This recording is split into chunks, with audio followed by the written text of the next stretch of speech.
What's going on, everyone? This is Kevin here, coming at you with TCL 30Z tips and tricks and hidden features. So stay tuned if you want to learn how to get the most out of your device. Now, the first thing I want to show you is a quick and easy way to access the camera app on the phone. And you can do this from anywhere throughout the operating system. But all you have to do is just double press on the power button, and just like that, it pulls up the camera app right away. So again, a very easy and convenient way to access the camera app on the phone. Now, the next thing I want to show you is a shortcut to access dual display on this device. So essentially, if you have an app here and you want the display to be split so that another app is on the other half, all you have to do is take 3 fingers and swipe up, and then from there, it creates an open space down here where you can pick another app to fill in that space. So I'm going to do calculator, and you can see just like that, we now have the web browser up top here, and then the calculator on the bottom half. Now, if we want to switch things around, there's these arrow buttons, which will then flip things.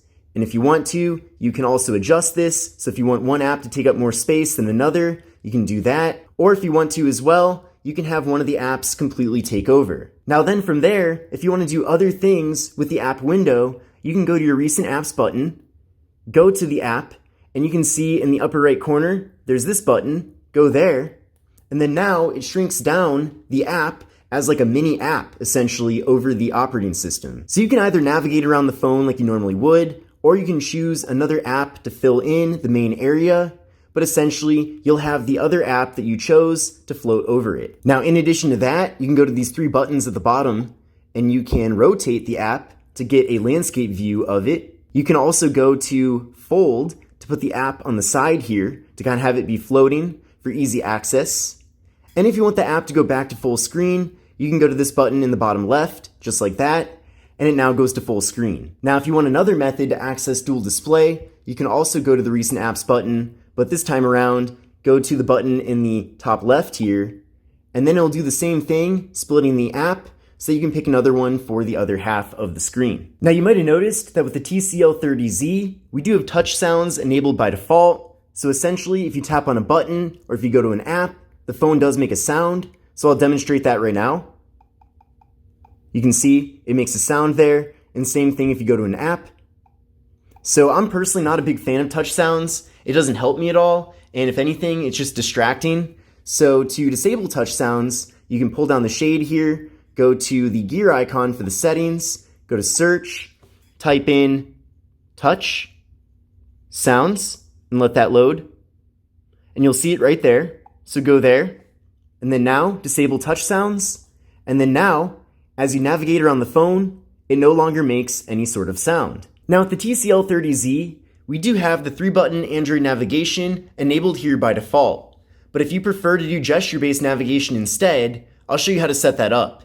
So essentially, from here, you're going to pull down the shade, you're going to go to the gear icon for the settings. From here, go to search, type in nav, and you'll see right there system navigation. Then from there, you'll see 3-button navigation is enabled, so we'll go there. And then now we have several different options. So the first option is to actually switch around these buttons. So if you prefer to have the back button on the right side and recent apps button on the left side, you can easily switch that around by selecting that here. But then in addition to that, we also have gesture navigation. So I'll go there and enable that. And then now you can see, we'll give it a second here. We now have just a small line at the bottom of the operating system. So you can swipe up to go home, swipe partially up to go to your recent apps, and then swipe from the side to go back. Now, not everybody prefers gesture-based navigation. In fact, it seems like many people prefer the 3-button navigation. But if you've never tried gesture navigation, I do recommend at least giving it a try, because who knows, you might prefer that instead. But if you want to switch back to the regular navigation, just go back to buttons navigation, and then the 3 buttons will then reappear here at the bottom of the phone, and then you can begin using the phone as you normally would. Now, the next thing I want to show you is how to take a screenshot with the TCL 30Z. Now, there are multiple methods to do this. The first one is just to hold the volume down and the power button at the same time. So we'll give that a try right now. And there we go, we took the screenshot. From there, you can share or delete. But then there's also another method to take a screenshot, and all you have to do is swipe down with 3 fingers, and then the phone will immediately take a screenshot. So we'll give that a try one more time. And there we go. So those are two different methods on how to take a screenshot with the TCL 30Z. Now the TCL 30Z certainly doesn't have really that great of a looking display, especially compared to more expensive smartphones. But that being said, you do have the ability to make some modifications to how the display looks. So I definitely recommend that you try these out because you might be able to adjust things so that it looks a little bit better for you. But what you need to do this is pull down the shade, go to the gear icon for the settings, and then from here, there's two different things. So there's Next Vision and there's Display.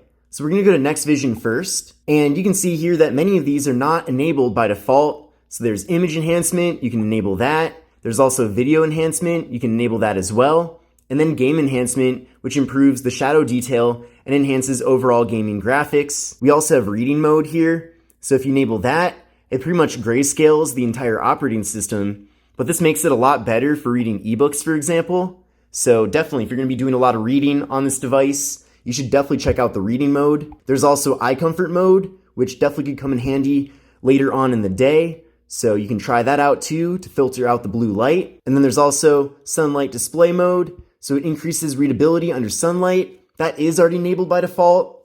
And then another option here is Screen Color. So if we go there, you can see Vivid is enabled by default, but we can switch over to Natural or Advanced. And then under Advanced, we have Saturated or sRGB. So two different options there to pick out some colors for the display. But then from here, we have a whole color palette that you can choose from, and then also a custom palette as well. So lots of different options there. I definitely recommend trying out different ones here so that you can make some adjustments potentially for the display to look a little bit better to you. But then heading back over to the main settings area, there's also Display. So if we go there, you can enable dark mode if you want. So you can turn that on manually, or if you want to, you can set it to a schedule. So that's certainly up to you. Kind of comes down to personal preference. I could definitely see though at the movie theater, dark mode would come in handy. So it's a pretty nice feature in general. Also some adjustments here for sleep mode. So the phone will of course go to sleep after a period of time. You can set it to never if you want to. Now I set it to 30 minutes since I've been making a lot of videos about this phone, but I believe it's set to either 30 seconds or 1 minute as the default. So you might want to try some different times here because maybe the display might turn off sooner than you'd want it to, or maybe it's on for a little bit longer than you need it to and you want to save some battery. Definitely try out these different sleep times, but overall these are some different ways to customize things. And then we also have font size customization, font style customization, and then this one which is status bar and notch. So if we go there, there's some different things. So the first one is you can get the network speed up in the corner at all times. So that could be useful potentially. We also have battery percentage options. So by default, the battery percentage is located in the battery icon itself. But if you want no percentage, you can get rid of that. You can also have a percentage next to the battery icon, so it's a little bit easier to read. So those are some different options related to doing that. We also have options for the notch. So if you don't like being able to actually see the notch here, you can either hide it and still have some of the status bar information up top here, or if you want to, you can move the whole status bar further down so that it looks like there is no notch at all. Now, that definitely wastes quite a bit of space up there in the display, but it certainly is an option if you want things to look a little bit more symmetrical here. Now with the TCL 30Z, there are quite a few animations when using the phone. So for example, if you go to an app and you exit that app, there's an animation. There's also an animation when pulling up the camera, or really anything else for that matter. Now technically, with those animations, it does take like a second for the animation to go through. So if you want to remove the animations, it will speed up the device a little bit. So to get rid of them, you're going to pull down the shade, go to the settings, go to search, type in animation or animations, and then let that load. And you'll see right here under accessibility, we have remove animations. You can now select that. And now with that removed, there are no animations with the device.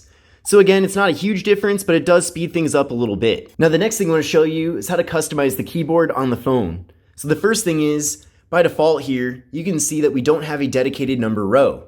Now if you do want dedicated number buttons, you can go down here to the corner to access that. But if you want to have the number row up here at all times, you can do that.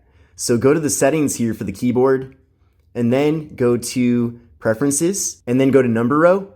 And then now, when we go back, you'll see that we have a dedicated number row here. And in addition to that, we can go back to the settings, go to theme, and you can pick different themes for the keyboard. So you can download different pictures, gradients, you can also upload some of your own as well. But we're going to switch it over to blue as the theme. I'm going to apply that.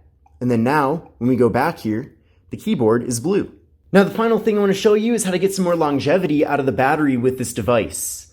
Now it does have a pretty large battery, but at the same time, if you find yourself running into a long day where you don't have the ability to recharge the phone, then battery saver will definitely come in handy. Now to access this, we're going to pull down the shade, go to the settings, go to search, type in battery saver, go there.